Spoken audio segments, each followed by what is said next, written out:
aí, meu povo? Tudo bom com vocês, né?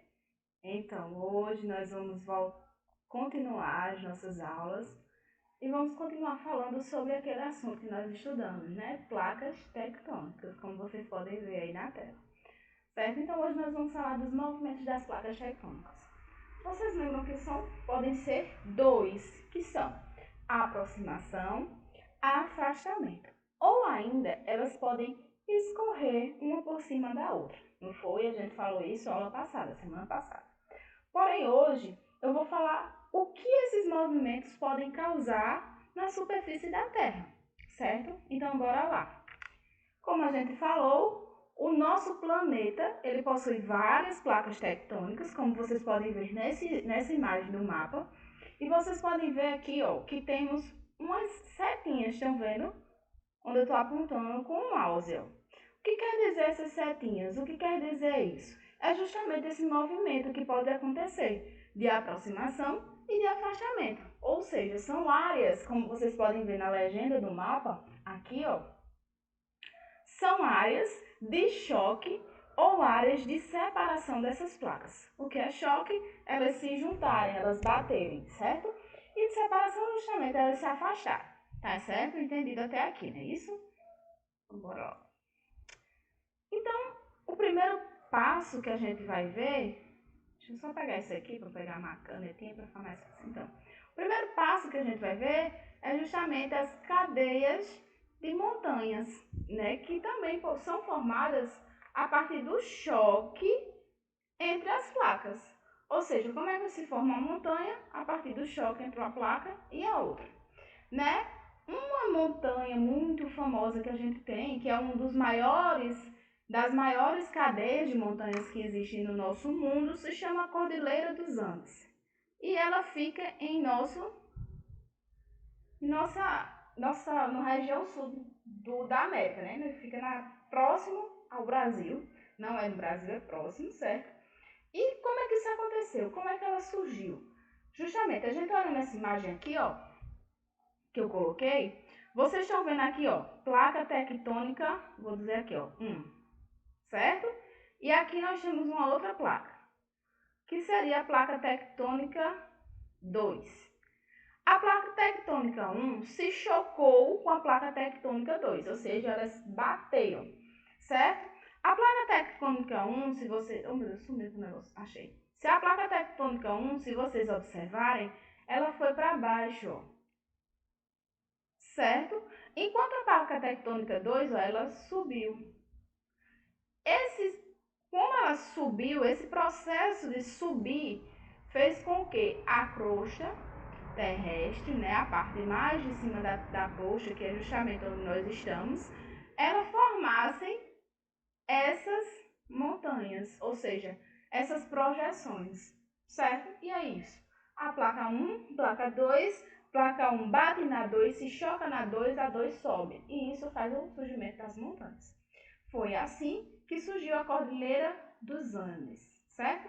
Depois dei uma pesquisada nesse nome que vocês vão ver imagens belíssimas desse local, como esta daqui, ó. Isso aqui são imagens da Cordilheira dos Andes, tá bom? Próximo passo. Também nós falamos em nossas aulas sobre os terremotos. O que são terremotos ou abalos sísmicos? Justamente, o terremoto também tem a ver com o choque da placa tectônica, certo? Lembra que eu falei na sala que essas placas podem se chocar a todo momento e podem gerar terremotos que a gente nem sente. São terremotos pequenos, de pequena escala. E lembra também que eu falei que essas placas, elas às vezes não são inteiras, como a gente imaginaria, né? Que uma placa seria totalmente inteira, que ela poderia ter algumas fissuras. E nessas fissuras também vai gerar pequenos terremotos, certo?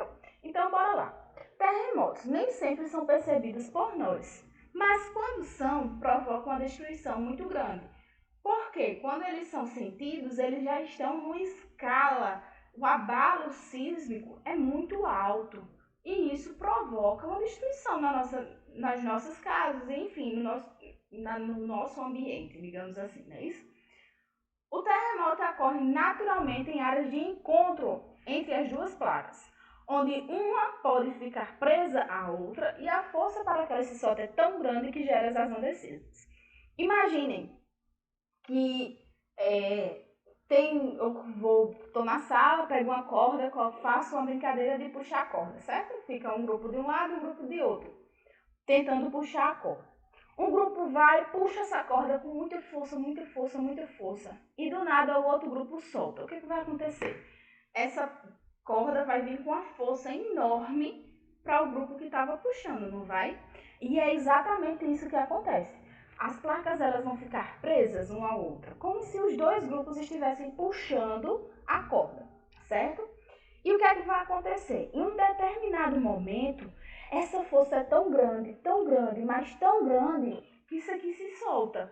Um exemplo, vamos para outro exemplo. Em vez de pegar da corda de um grupo soltar a corda, os dois ficam puxando, mas com uma força tão grande que tem uma hora que essa corda se tora. Imagina a corda se torando. Os dois grupos podem até cair da força que estavam exercendo sobre a corda.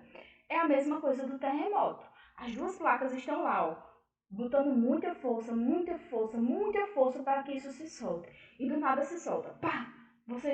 O impacto daquilo ali é muito forte. E isso gera o que a gente conhece como terremoto, certo? E como eu disse, a maior parte dos terremotos não são percebidos por nós. Mas como nós sabemos que eles existem? Através de um equipamento chamado de sismógrafo, certo? Esse equipamento, ele fica com uma agulha e ele mede toda a oscilação que a Terra faz. E isso faz com que a gente saiba que sim, ocorrem terremotos, tá certo? E com base no estudo, a partir dos dados recolhidos pelo sismógrafo, foi criada uma escala, chamada de escala, ficou meio estranho, não foi? Vai ficar assim mesmo, escala Richter, certo? Essa escala, ela vai de 0 a 10, se eu não me engano, eu vou dar uma conferida para vocês, mas se eu não me engano é isso. E ela mede a intensidade desse terremoto. Se for um terremoto de escala 0, ou seja, um terremoto bem fraquinho, escala 1 também. Quando chega nas escalas mais avançadas, nós vamos ter algo que realmente gera uma destruição terrível, como nessa imagem. Isso aqui foi um terremoto que aconteceu realmente de uma escala mais alta, né, que gerou uma destruição enorme nesta cidade, tá? E os tsunamis? O que danado é os tsunamis? Vocês gostam muito quando eu falo nesse assunto. Ou maremotos. Perdoem a letra da professora aí, né? Ou maremotos. O que danado é isso?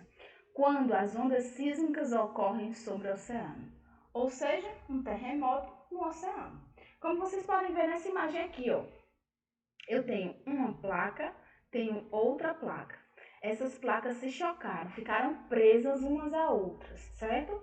Então a força que eu estou gerando aqui é tão grande, tão grande, tão grande, que no momento que elas se separam, essas ondas fazem e destroem tudo, certo? Porque além do terremoto, nós vamos ter a quantidade de água que vai ser jogada para lá, para essas cidades. E é isso aqui, ó, que aconteceu aqui, ó, nessa imagem. Vocês podem ver que isso aqui gerou uma destruição muito grande, né? Que aqui, ó, veio a água e levou tudo, certo? E por fim nós temos os vulcões. Vocês também gostam quando a gente fala sobre esse assunto, né? Então bora lá. Dentro da Terra, abaixo da crosta terrestre, nós vamos ter uma parte da Terra chamada de manto. Nesse manto nós vamos ter isso aqui, ó, magma. Que danado é magma? São isso aqui, ó, rochas derretidas no interior da Terra. Essa parte do planeta é líquida, certo? E é formada por rochas derretidas, que estão a uma temperatura muito, muito, muito alta, certo? E ocorre aqui, em um dado momento, justamente a mesma ideia, as placas se chocam, certo? Isso vai fazer com que essa placa desça e vai formar um bolsão aqui, ó, tá vendo? Esse bolsão, o que é isso? Vai formar uma bolsa, certo? E essa bolsa vai guardar a magma dentro dela. E em um determinado momento ela estoura. Pensem em uma garrafa de refrigerante.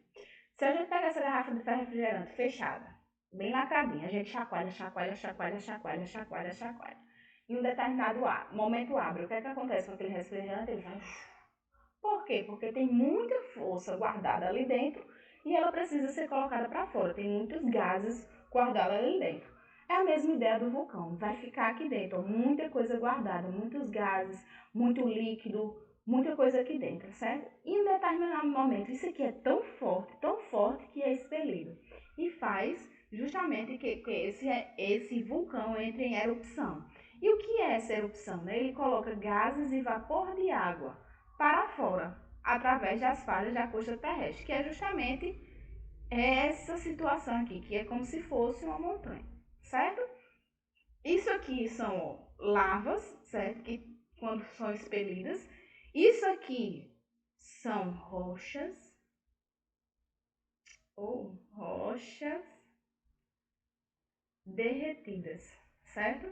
Isso aqui são rochas derretidas, que depois de um tempo elas viram rochas normais, em contato com a água que está aqui fora, certo? E no planeta Terra existem vulcões ativos, tá bom? Isso não é uma coisa, uma ficção ou algo do tipo, mas existem vulcões ativos. E, por coincidência, esses vulcões estão aonde? Próximo às placas tectônicas, próximo aonde ocorrem os terremotos, certo? Tem um errinho aqui, mas desconsidere. O que danado eu quero dizer com vulcões ativos? São justamente isso aqui, ó, vulcões que entram em erupções ou apresentam algum sinal. Que sinal pode ser esse? Às vezes tem um vulcão que tá lá, não sai lava, mas sai um pouquinho de uma fumacinha. Então quer dizer que em algum momento ele pode entrar em erupção. Então ele está ativo, certo? E, como eu disse, eles ocorrem em regiões de está de borda de placas tectônicas. Como exemplo, a gente tem um círculo de fogo do Pacífico, certo? A gente tem aqui o Oceano Pacífico, a placa tectônica do Pacífico, e vocês podem ver que aqui nessa região onde está vermelho, isso aqui é o círculo de fogo do Pacífico, certo? Vocês podem observar que ela coincide, ó, com o local onde tem o quê? Placas tectônicas. Tá vendo aqui, ó? Outra placa aqui, ó, placa de Filipina. Então, é uma região, né, onde tem bastante contato uma placa com a outra, e isso faz com que tenham vulcões, faz com que tenham terremotos. Mas, nesse exato local, nós temos a prevalência de muitos vulcões, certo? Por isso que é Círculo de Fogo do Pacífico, tá? No Brasil, nós não temos vulcões ativos, porém, há milhões de anos atrás, já tivemos vulcões ativos aqui no nosso continente, certo? Porém, esses vulcões pararam de funcionar. Por que eles pararam de funcionar? O que aconteceu? Se vocês olharem aqui, ó, para esse mapa novamente, o Brasil tá aqui, ó. Isso aqui, mais ou menos, é o Brasil. Essa área que eu delimitei aqui. É mais ou menos o Brasil, tá certo? Essa região, se vocês observarem, ela está, ó, no meio da placa sul-americana. Nós não temos no Brasil nenhuma placa por perto. Vocês percebem isso? E é isso que faz com que nós não tenhamos terremotos, nós não tenhamos vulcões ativos, porque nós não temos nenhuma placa próxima a nós, certo? Mas isso sempre foi assim? Eu conversei na aula com vocês, na aula passada, que não, houveram mudanças. E justamente, essas mudanças fizeram com que há milhões de anos atrás existissem vulcões aqui no nosso país e vulcões ativos. Esses vulcões propriamente dito, originaram uma ilha chamada como a ilha de Fernando de Noronha. A ilha de Fernando de Noronha, que hoje é um local muito bonito, antigamente foram vulcões. E aquelas pedras, aquelas rochas que a gente vê, são justamente rochas vulcânicas que são de origens da erupção de vulcões, certo? Então, por hoje foi só. Espero que vocês tenham gostado da aula, certo? Qualquer dúvida que ficar, pode falar comigo no privado. E façam as atividades, tá? E além disso, fiquem em casa, tá? Um beijo.